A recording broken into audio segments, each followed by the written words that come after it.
Today we'll be presenting our data and analysis of Kammerer Middle. To start with the vision and mission, the mission of Kammerer Middle School is to unify the entire school community to promote the growth of self-worth, respect, and school pride, enabling all students to reach their highest personal potential in a safe and academically challenging environment. I've pulled out 4 of the 14 bulleted points to the vision statement. I picked those 4 because they were bolded and italicized, which shows that they are the most important according to our principal. To interpret that data, I can show that there are 3 aspects to the vision or mission. 1, creating a positive and respectful environment. 2, fosters a spirit of collegiality and collaboration, which 3, drives effective instruction for student success. So the environment builds the collegiality, collaboration, which drives instruction. Starting with the demographic data, Kammerer is, unlike most other middle schools in Jefferson County, does not have a magnet program, nor is it a magnet school, which means that we get all of our kids from our resides area. I've given you here a boundary map of the resides area, and I broke it down by zip code to show where most of our students are come from. You can see all of the areas are either in the northeast or the northwest corners of Jefferson County. Our largest zip code area is in northwest Jefferson County, 40212, where 27.5% of our students come from. 40241, going back to northeast, 22.4, 40245, 13.1, 40211, 9.0%, and 40059, 8.1%. What you can see from this map is that Kammerer, being in the northeast part of Jefferson County, draws a lot of students from far away. That creates lots of issues of transportation, both for students and parents. Parents can't get to the school as easily. It means that there's less parental involvement, less community involvement.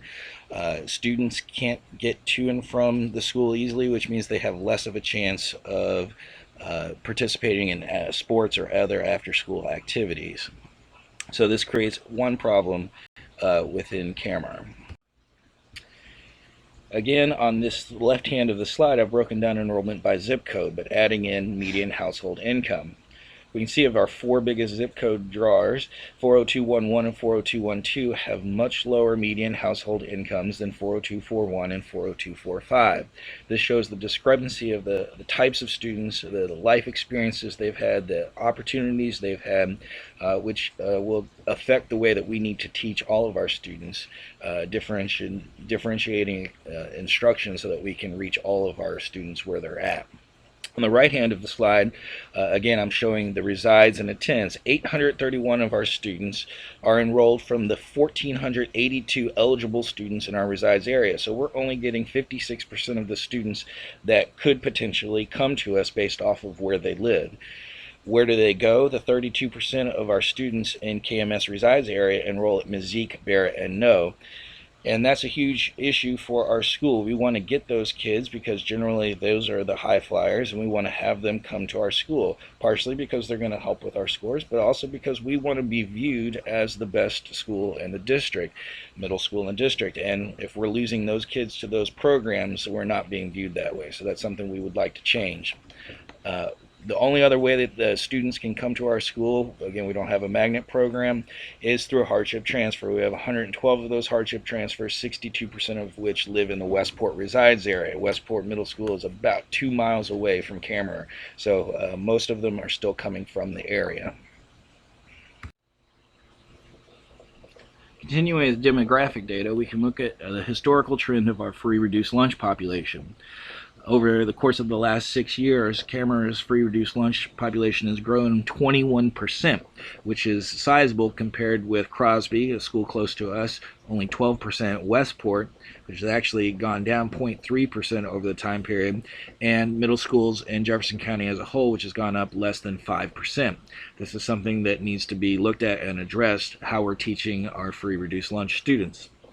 In our special programs, we're looking at 22.2% of our students qualified for gifted and talented, which is a good number. When we break it down, 58% of those gifted and talented students were female, only 42% were male. For 13.3% of our students qualified for ECE, it's the flip of the gifted and talented. 65% of our ECE students were male, only 35% were female. So we're going to see some discrepancy in our male versus female scores, and a lot of that has to do with the population. Ethnicity data. Students, 46.1% of our students were white, 44% are African American.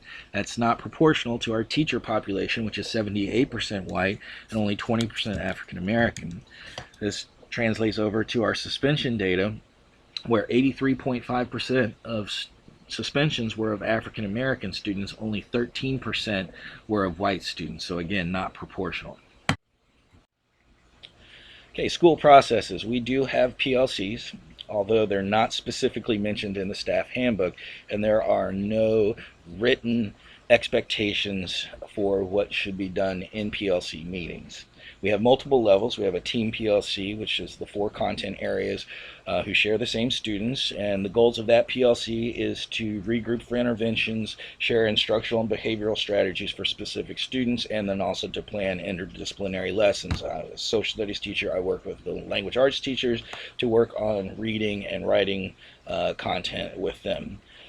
We have a grade level content area, so for example a 6th grade social studies PLC, and in this PLC this is the one we work, besides the team, most closely with. We plan common lessons and formative assessments. We look at those formative assessments, gather data from that, and also proficiency assessments, and we use that to figure out which kind of instructional strategies worked and which didn't, and we can therefore move our instructional strategies to more profitable areas.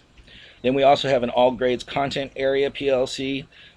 Usually those are called departments. The goals of that is to analyze the K-Prep test data, determine areas of strength and growth, and then we can also work as 6th grade. We figure out what do they need to know going into 7th grade. At 7th grade, what do they need to know going into 8th grade? Where are our strengths and weaknesses moving from grade level to grade level? As far as implementation of the PLCs, the teams are supposed to meet at least once a week. It can happen more often. It's mostly informal, or one meeting a week. We do have a formal agenda.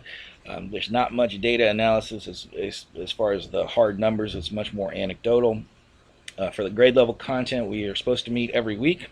We're supposed to have a formal agenda. It's focusing on data analysis, and we have to provide a number of artifacts to show what we've been working on.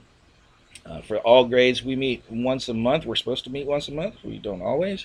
There is a formal agenda. We also look at data primarily. And then we meet with our principal, our assistant principal, and our goal clarity coach about once a quarter, although it's pretty intermittent. Sometimes we meet more, sometimes we meet less. It's not real planned out, it doesn't seem to me. So there's some areas for growth with our PLC as far as implementation. Scheduling, another school process. Our school schedule is a 6-period schedule, and that's changed a bit. For 3 years we did an academic enrichment area as our 6th content area. So the 4 core content are related arts and then academic enrichment. And the academic enrichment was meant as an intervention for students below grade level. That was determined by MAP testing, which we had at the time. And if you were at or above grade level, you had enrichment activities. It wasn't real planned out. It wasn't used very well. So they scrapped that going into this past year, where again we had a 6-period day, but instead of academic enrichment, we had a care period at the beginning of the day. And I'll talk more about care in a little bit. But that was not an academic grade for that care period, but it was in infant campus as a period, and the length of that period differed by grade level. Going into next year, we're also going to have a 6-period schedule. They haven't totally finalized it, but what we're looking at is 5 core content areas. So we're splitting up ELA into 2 classes, reading and writing language mechanics. Our reading scores have improved. Our writing scores, as we're going to see, are not very good. Also, if you can't read, you can't do the other tests very well, so that's one reason that we're focusing on ELA. So then they'll have a related arts. As you can see, again, there's no planned intervention period, so that's something we have to work around in our schedule. Student schedules are completed by the assistant principal in coordination with the counselor. There's additional input from teachers and parents, but that's largely controlled by the administration. Another school process we have are our academic and interventions. We have two types of interventions during related arts. We have Read 180 and Course Recovery, which is powered by Edgenuity. The bottom 20 students per grade level in K-Prep are entered into these classes, as well as students who are in danger of failing will go into course recovery. The students have benchmarks that they're set to achieve, and if they achieve those benchmarks, they can work their way out of the program and go to other types of related arts classes. If students need it, we can move them into that program as well. Beyond these related arts interventions, we have a number of informal interventions. Individual teachers use data from formative assessments and proficiency assessments to determine students who need standard level interventions in those core content areas. Not having an intervention period scheduled, the individual teachers need to create time for interventions either during class instruction or in collaboration with other team teachers. It's difficult, and that affects the effectiveness of the program as a whole. Other types of academic interventions include ESS, Extended School Services. This program targets the high apprentice students to move them from apprentice to proficiency, determined by the math and language arts teachers. There's a daytime part to the ESS, so during school time, students attend twice a week, either during their related arts periods or their care periods, specifically for math. There's also an after-school program where students attend twice a week, one day for math and one for language arts.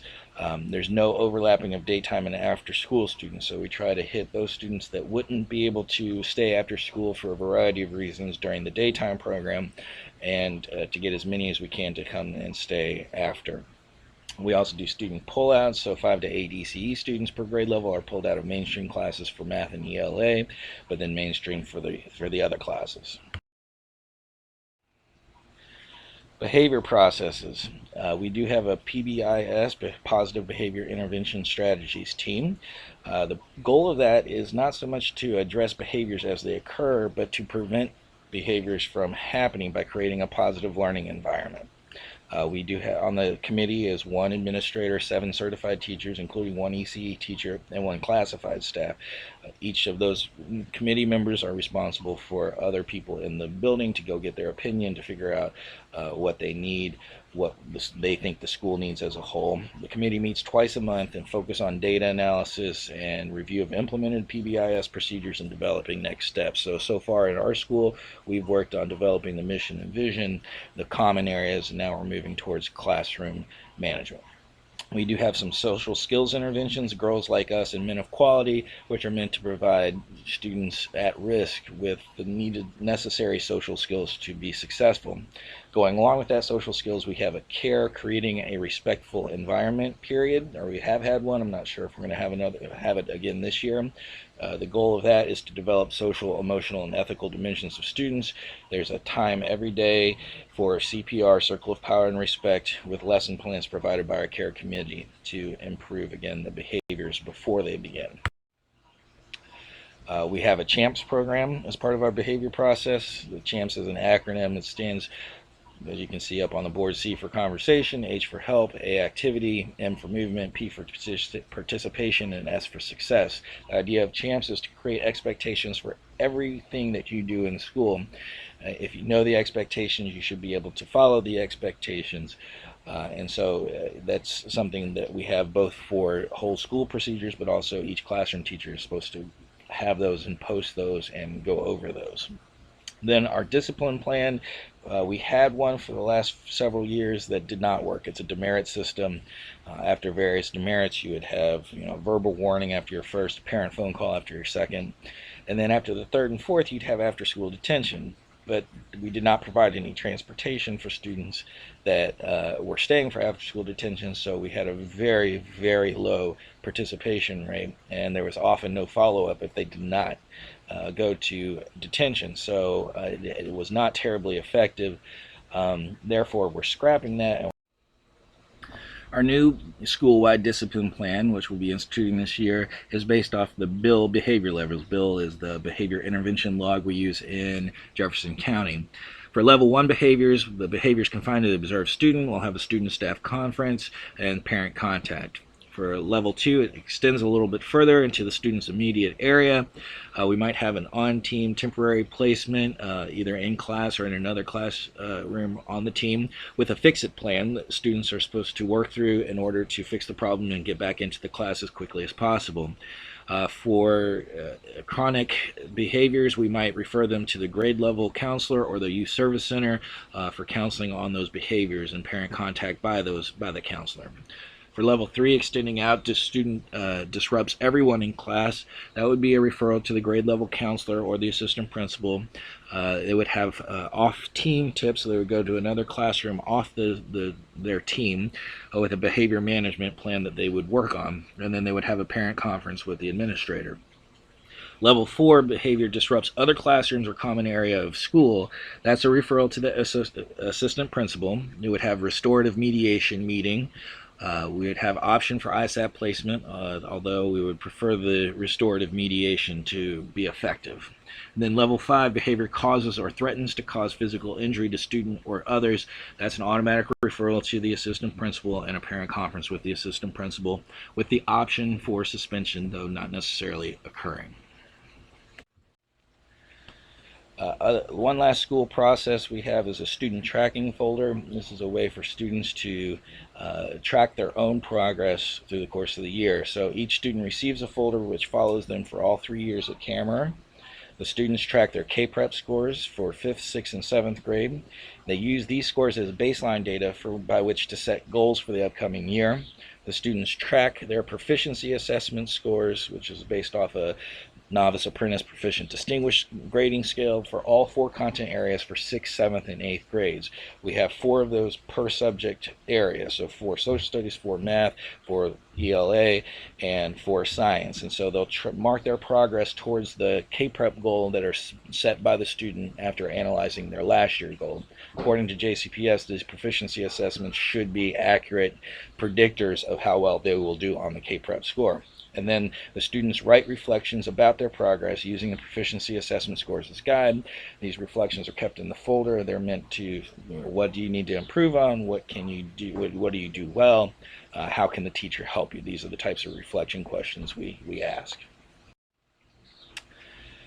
Moving on to perceptual data. On our TEL survey, we had some areas that we were really good at and some areas that we have some room for improvement. So our community support and involvement it was a very good area for us.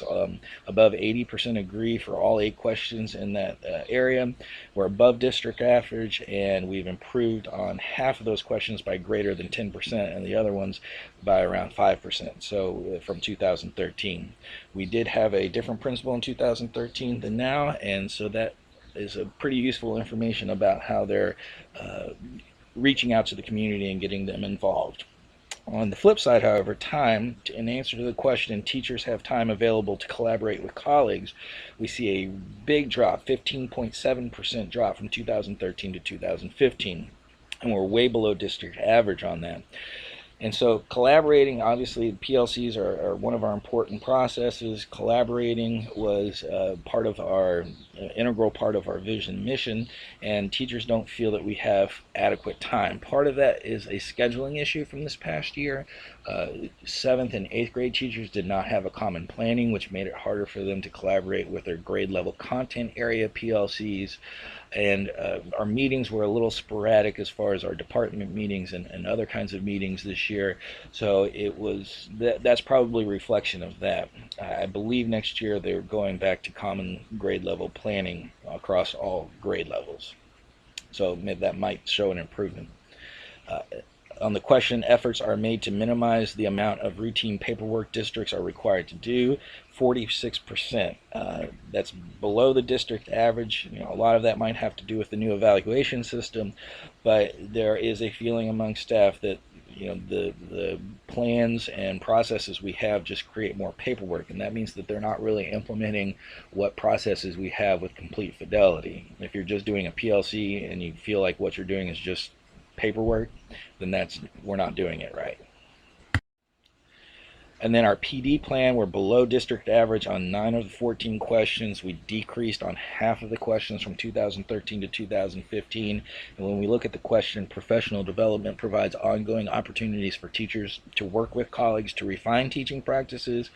We've gone down 7.3% from 2013, and again, we're well below average. So again, that gets to the collaboration and the working with colleagues. Our PLC process is not in good shape according to that data.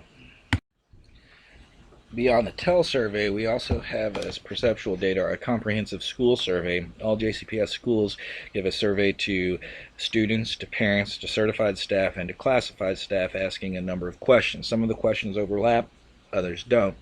As far as our leadership scores on that, again, very high, and that goes back to the community involvement piece from the TEL survey. This kind of supports that information.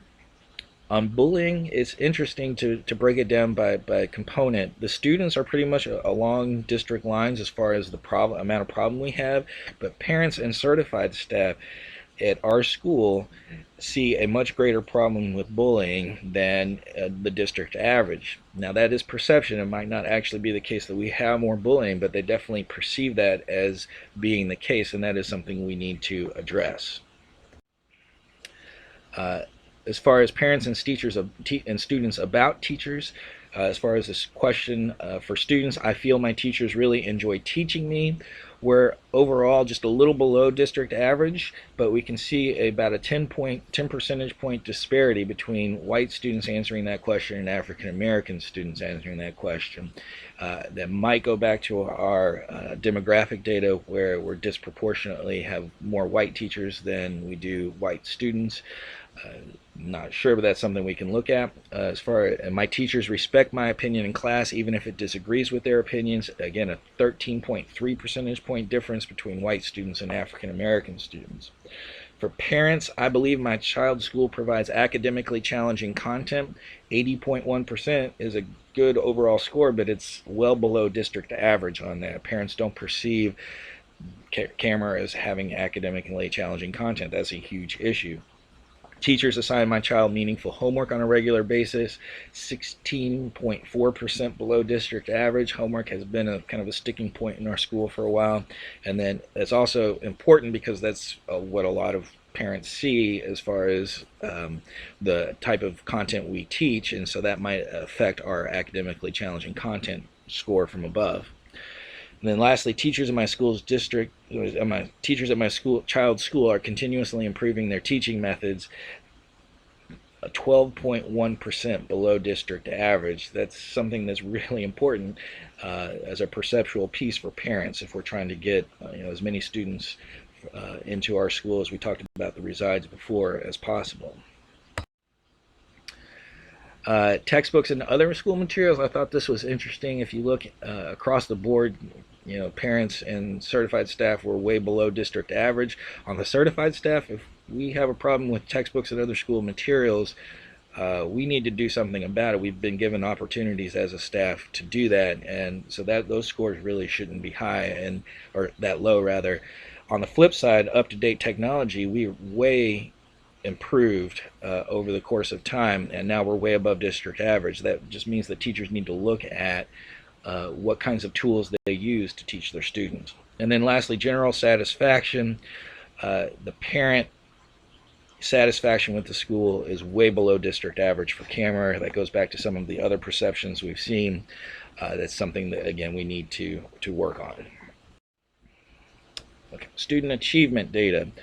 We've seen overall success in our reading scores. So for all students, we made a 4.1 point jump in reading overall.